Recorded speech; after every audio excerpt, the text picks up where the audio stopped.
Hey Robert, I thought I'd do a quick video and just kind of show you how I have my code plug set up on my 8180. Of course, this is, volume buttons here. I have these set up as the channel up and down buttons. B and C are your channel groups up and down, and they they never hit a wall. So if you're on your first group and you hit the back button, it goes to your last group and then keeps going through. As you see, I got 4 zones. So don't mind those voice notifications either, because yours won't do that unless you have that option board in there. But I've got your standard GMRS simplex channels in here. 20, 20, 21, 20, 20, 1. And then I've got the standard open repeater pairs for GMRS. No tones or anything programmed, they're just open. And then I've got my Illinois Midwest GMRS repeaters. I've got some standalones in there too. And then channel 4 is the repeaters I have access to that are in Indiana. Of course, you can add, numerous channel groups if you wanted. So you could have several groups in there by state, or however you wanted to do it. But let me go over how I have some of these buttons set up. So the S button is scan, but this button you can assign more than one thing to it, but you have to have a function button program, which is like a shift button, and that's what this triangle button is. It says shift.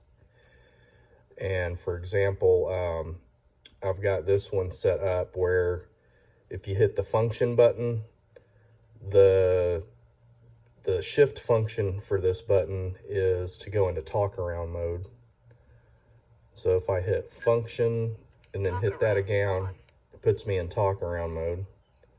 And then if I hit function again and then press it one more time, we'll take that off.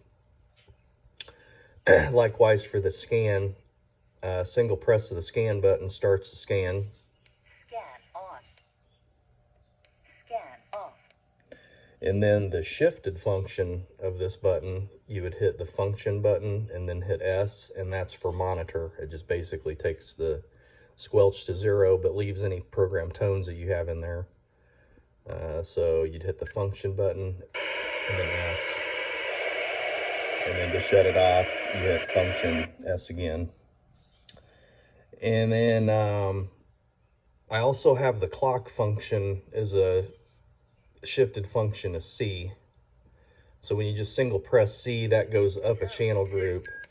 But if you hit the function button first and then C, 11, 21, it gives you the clock display. And it'll stay like that, and you can still talk on whatever your selected channel is.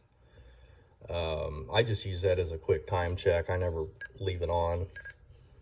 You hit function and C again, and it reverts back. And then let's see, I've got function and the up volume button set to change the backlight.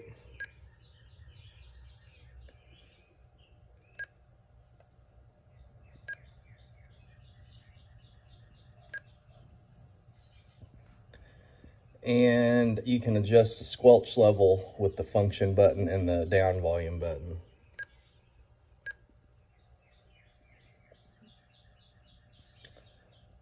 Let's see, I think you do, is it this one? Or maybe you hit, no. Maybe it's this one. 2, Nope. 1. Let's try that again.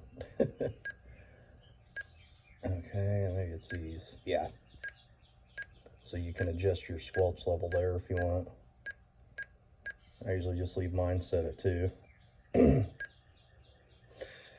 And let's see what else. That's pretty much how I have mine set up. Oh, I forgot. This is for operator selectable tone. So the use for this would be, like, let's say you're traveling and you see on my GMRS along your route, there's a repeater on 550 that doesn't require pre-approval for access, and they actually have their tones listed there. As long as you know what the tones are, and without having to program it in with the programming software, you can just come here to this group 2 or zone 2, the open repeater channels, put it on whatever the repeater's on, and then you hold down this button. You press and hold it, and it'll say that, and then you can go through all the different CTCSS tones. So let's say it's the repeater you're trying to hit's on, let's just go with 141.3. You just set it to that and start talking. And then when you're done, if you want to go back to, you know, tones off, you just go down to where it says off. And then you can hit your function button. But it shows that little thing there. So OST is still active even though it's not putting tones in there. But to totally turn it off, you just single press this button and it takes it away. So that's kind of a handy feature for traveling.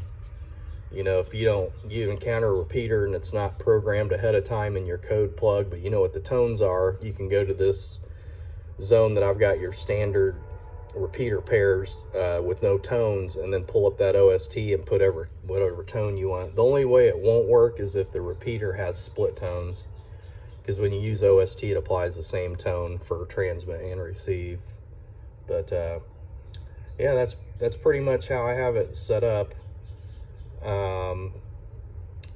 The regular 8180 is 25 watt.